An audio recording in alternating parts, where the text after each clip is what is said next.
Dad says it's not going to go away. So if you have I have a kindergartner, the internet is not going away. It's my job to learn, because I didn't grow up with computers either, but it's my job to learn how can I teach my daughter to use it respectfully, appropriately, how not to send sex messages over her cell phone when she gets of that age, because that is a very common thing. It's the level of parenting that I think we have to do now is way different than maybe what you folks had to do as well. And so there needs to be significant, it's just a whole new way of thinking, and there's no manual that goes with it.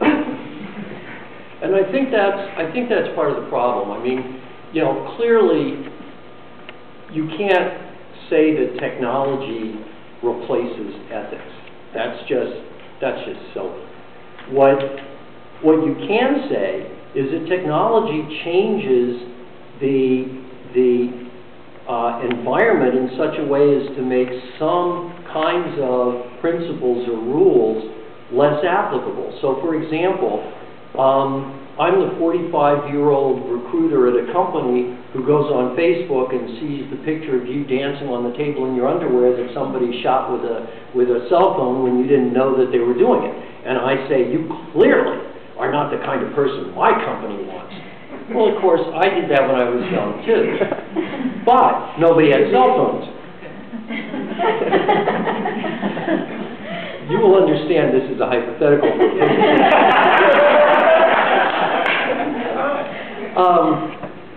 But the point is that the ideas about what constitutes private and public shift with different technologies, different cultural environments.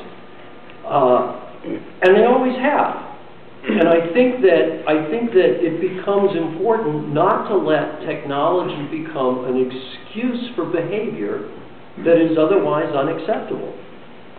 But how do we know what is acceptable and unacceptable? If you have a kind of ditch, or not me personally, but a person in this movement that said, you know, the past traditions and all the way of thinking about what to do and not to do is basically irrelevant to the new situation, let's forget about it. I'm saying is that precisely what parents, and not just parents, everybody has to make a decision how to interact with the internet.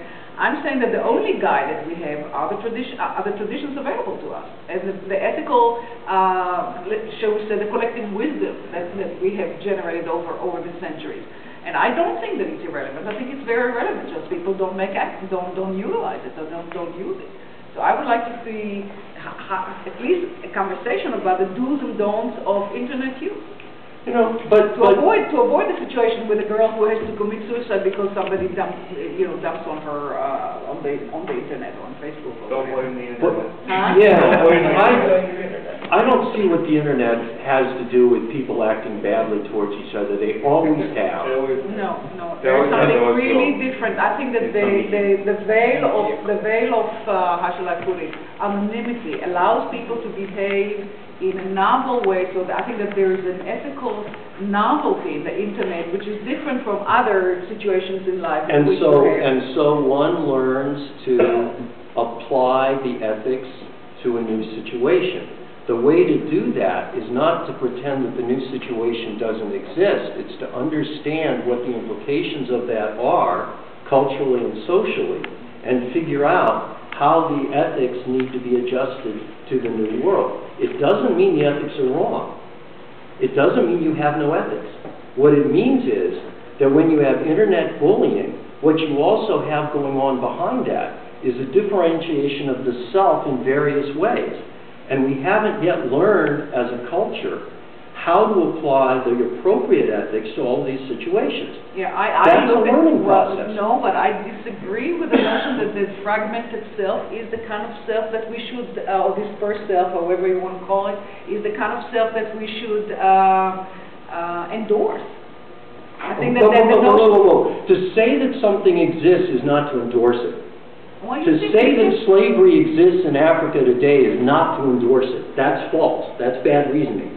Okay. What I am saying is that when you look at something like the internet, it's important to understand as well as you can what is actually going on, how the people are behaving, what it's doing to them, so that you can understand how the ethics apply. Well, okay, I can study what But I mean, Second Life is about, and I can understand the principles that go in Second Life, but I can still say that what's going on in Second Life is morally wrong. Why can't I come to that judgment? Well, you can, but how helpful is that if Second Life goes merrily on doing what it's already doing? Yeah, well, fair enough. So then we have to talk about regulatory systems and how we impose certain values, and that's where it may get tricky, right? Okay, so that's why it's let's have a show of hands. How many people are willing to impose Confucian structure on the use of the internet right now? What do you mean? You have to explain what you mean by that. China. How many people are willing to take Chinese internet regulation and impose it right now on the internet? How do we know? I mean, everybody wants freedom, sure. Yeah, that's a very important value in our system. But I'm saying that we have not grappled sufficiently with I'll put it this way, with the moral cost of our technology. I agree with you that it's here. I agree that we're embedded in it. But I'm saying, let's take a moment to say, how much does it cost me to live in this environment? Do I really want to continue to live in this environment? What does it do? You already gave up on the notion of memory because it's all available externally through Google, right? I don't want to buy into this conclusion so fast.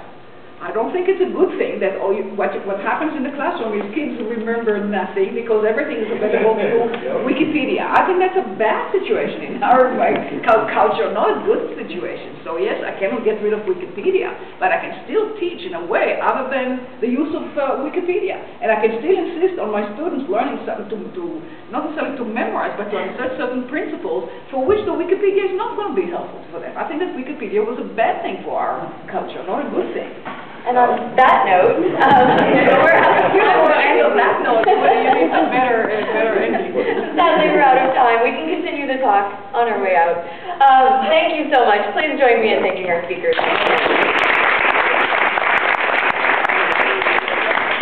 Thank you all for your participation and attendance. Science Cafe goes on hiatus next month, possibly back in June. If you'd like to know if we're coming back in June, there's a sign-up sheet over here. If you give us your email address, we'll be happy to put you on our list and send you notifications. We'll definitely be